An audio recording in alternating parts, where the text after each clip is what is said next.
Rekasadana atau pergelaran Gong Suling Inovatif, persembahan dari Sanggar Seni Selendro Agung Duta Kabupaten Badung. Untuk itu kami persilahkan kepada para penabuh untuk dapat memasuki panggung.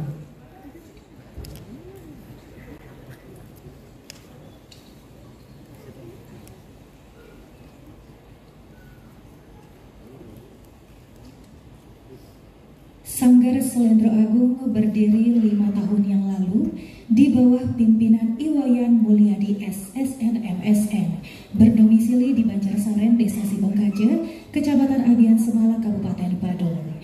Menekuni bidang seni pertunjukan, sudah beberapa kali mengisi event di tingkat provinsi dan juga di tingkat kabupaten kota. Pada kesempatan kali ini, Sanggar Seni Selendro Agung hadir dengan barungan gamelan baru, yaitu gamelan gong suling yang dipadukan dengan instrumen tingklik dan jegongan bambu, di mana tingklik dan jegong ini terinspirasi dari barungan gamelan leko yang ada di wilayah Sibanggede, sehingga terciptalah barungan gamelan baru yang diberi nama gamelan selendro. Bapak Ibu hadirin para pecinta seni yang berbahagia, persembahan pertama dari Sanggar Seni Selendro Agung Duta Kabupaten Badung, Tabuh Temuku Aya. Temuku Aya merupakan bangunan saluran irigasi air primer yang berfungsi sebagai saluran utama untuk memecah arus air sungai pada sistem perairan Subak di Bali. Adanya bangunan tersebut membuat fenomena pergerakan arus air yang harmonis di areal Temuku. Berpijak pada fenomena tersebut, penata mentransformasikannya ke dalam sebuah penataan komposisi karawitan gong suling inovatif dengan mengolah unsur musikalnya sebagai transformasi dari fenomena arus air. Komposer Imade Adi Suyoga Adnyana SSN. Hadirin, inilah Tabuh Temuku Aya. Selamat menyaksikan.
Adi.